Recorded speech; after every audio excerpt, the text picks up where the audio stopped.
Monday, August 27th, 5:30 p.m. Mountain Time, 2018. Guys, there's something strange going on around planet Earth. And this is just one of the many unusual observations that we've been seeing these past several months, actually years to be honest. But there was a heat wave over in the United Kingdom this year. And during this heat wave, unknown archaeological sites started popping up. This is a picture of one of the many that were spotted all around Great Britain. Here's another example. Here's another example. But here's the thing. Someone just sent me some pictures from the United States of this same phenomenon, just on a much smaller scale. So I'm wondering if it may not be just limited to the heat wave, if maybe there's not something else that could be instigating this very strange phenomenon. And here's how they explain it in this article at bigthink.com. It's a well-written article. I'm not going to read the whole thing, but I do want to read one paragraph here that explains how this phenomenon may be occurring, at least with regard to the mineral composition in the soil and how it's pertaining to the photosynthesis. Check this out. Even thousands of years after the buildings have gone, the soil still retains elements of their foundations. As a result, the grass on these patches changes color at a different pace from the rest of the land, which means that the outlines of those buildings from Britain's prehistoric and Roman past have now become visible, often for the first time. So I get that. There's a different mineral composition in the soil where the foundation stood for, quite possibly, hundreds of years. So it's creating a different photosynthesis rate, even during a heat wave, and especially during a heat wave. But here's the thing. I've gotten pictures from Idaho of this same phenomenon. Let me see if I can pull them up. Amy from Victor, Idaho. Notice these circles on her land. And it's the same exact phenomenon that we're seeing over in Great Britain, just on a much smaller scale. Now in Victor, Idaho, they did not have a heat wave that I know of this year. And in fact, the grass doesn't look parched or brown like it does or did over in the UK. But you can see here's many circles all throughout this big stretch of grass. Does look a little bit parched there, so maybe did get a little bit of drought, but not as much as the UK. But you can clearly see that there is an outline of something there on the ground. So that's just one of probably many examples that we just don't know about. This is just one that we do. And this is from Victor, Idaho, sent in by Amy. She just observed this just a few days ago, actually. So same phenomenon, just on a smaller scale. And we're seeing also this here actually really surprised me when I saw this. This was sent in by Dennis from Holland, Michigan. And this is another example of burnt leaves. I've in fact showed you burnt leaves from right out here. That's clearly fried to a crisp. I mean, unbelievable. There's another example. This isn't the same leaf. This is a different leaf. That's more than just sunbaked. That's absolutely cooked. But look at these leaves here that are still on the tree, and they're not completely burnt. Just sections of the leaves. Check this out. Look at that. Look at those circles. See how the integrity of the leaf in just those one areas, and they're about the same size. Some are a little bigger than others. It's burnt almost completely through. Here's another example. Look at that.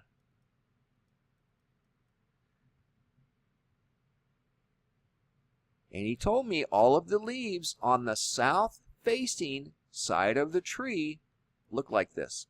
South-facing side. But you can see these leaves clearly have something wrong with them. And that almost looks like burn marks there. That looks like the beginnings of what tried to be a burn mark that didn't go all the way through. You can see what looks like singeing here on this one. I was like shocked when I saw these, to be totally honest. I mean, this could probably be argued many different ways, you know. I don't know. I don't know if that's a direct result of intense UV sunlight. I don't know if there's something else going on here, but I will say this. He told me that it was only the leaves on the south-facing side of the tree, and that's from Holland, Michigan. Oklahoma. This was sent in by Derek. You can see there's something going on with this leaf on a plant in his backyard, and this one here as well. Strange circles, like in the grass, but much different, obviously, but strange circles on his plant that he's never seen before. And it's not from too much water or too less water, you know. These people are gardeners. They know what they're doing. I mean, I used to be a pretty decent gardener. I wasn't the best, but I could grow tomatoes and pretty basic stuff that didn't take, you know, a lot of skill, because I didn't have a lot of time to be a gardener. But I did enjoy growing tomatoes. I can't grow them anymore. They get fried to a crisp. I've done it for 25 years, but now all of a sudden I don't know how to do it anymore. This is a picture from Great Britain during the drought. People were just totally mesmerized at the brown grass. They're just not used to seeing that over there. So they had a pretty severe heat wave this year. I think the worst one they ever had, though, was in 1976. So, you know, it was right up there with the top one or two, but it wasn't the worst that they've ever had. But grass brown and reveal strange archaeological artifacts from Great Britain's past. This is a roadside between Mississippi and Alabama. And as you can see, the observer took this video driving down the highway and noticed that, let me stop it right there, part of the side of the road, I guess this would be called a ditch, and it goes up to the tree line, up about 4 or 5 feet along the tree line here, was burnt. It was brown. Don't know if it was burnt, but it does appear to be brown, and so does the grass, or whatever this is, weeds, all along through here. Granted, it could be some sort of spray, but why spray the tree or the trees? And you'll see in this video, it is all of the trees, or 90% of them, all along the side of this road. More trees, more trees. Look at them. They're all brown, and then the grass is brown. But the grass up here near the road that you would want to make sure stays maintained, that you don't want coming out on the road, looks perfectly fine. So why spray, if I'm just using this as an example, why spray over here and get overflow on trees? Trees are carbon soldiers, man. They take carbon out of the atmosphere and put oxygen in the atmosphere. Why on earth would you spray a tree along the side of the road? That's helping humans, not harming humans, and the grass to boot. If you're going to spray anything, you would spray this. So I'm not so sure that's spray. But I can't explain what's happened here. You know, the first thing I think of is, well, too much direct sunlight. And this does, according to the viewer, face the south side of the road. It faces south.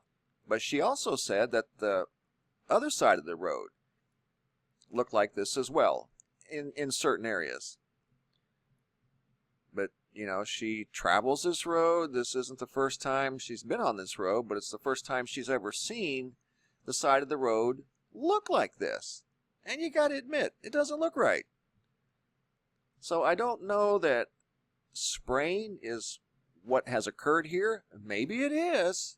And they just got a little carried away and sprayed halfway up the trees, or at least a third of the way up some of the trees. Didn't get the grass next to the road. That doesn't seem to be a problem. But this over here, for whatever reasons, wanted to make sure it doesn't grow anymore. It's just odd. It doesn't make any sense. You know what I mean? And to spray way down in here, that's not problematic. I mean, that's good for the earth. Those are carbon soldiers. You don't go spraying those. So anyway, this is along the roadside between Mississippi and Alabama. Don't know exactly where for sure. But look at that. Good observation. Whatever's going on here, I don't know if that's, like I said, a side effect of too much sunlight. We're seeing it in other parts of the world, so it wouldn't surprise me. But anyway, guys, I just wanted to share with you the rings that were sent in to me from Victor, Idaho. Shows pretty much the same phenomenon that they witnessed this summer over in the UK. These leaves from Holland, Michigan, let me just ask you guys, has anybody ever seen this? I'm not exactly sure what kind of tree this is. It looks familiar. As I grew up in the Midwest, I've seen this type of tree before. I just don't remember the name. But I've never seen a tree with that type of damage on it. I don't know what that is. And it's not on all of the leaves. Some of the leaves may have been protected in shade, you know, at the time that happened. Maybe some weren't. But those look like the beginnings of burn marks. You know, it's really weird. So there is something strange going on in the ecosystem. Delicate leaves and trees and grass are showing signs of stress. Simple as that. And showing signs of just unusual behavior. And like this here, like I said, I don't think this was instigated by a heat wave. It was in Victor, Idaho. It hasn't been that hot up there this year. Even though the grass does look a little parched here and there, they didn't have an extreme heat wave like they had over in the UK. So this here could have been instigated by maybe higher UV. I do know the UV up in that area was exceptionally high this year. Not only in the Idaho area, but all around the Idaho area and north of Idaho. Up in southern British Columbia, over in Oregon, over in Montana, over in South Dakota. So that's right up in the middle of the very tall UV numbers that we saw this year. So don't know, guys. I found it interesting. Wanted to share that with you because it looked so much like what they saw over in the United Kingdom this year. Thanks for watching, guys. Have a super day and be safe out there.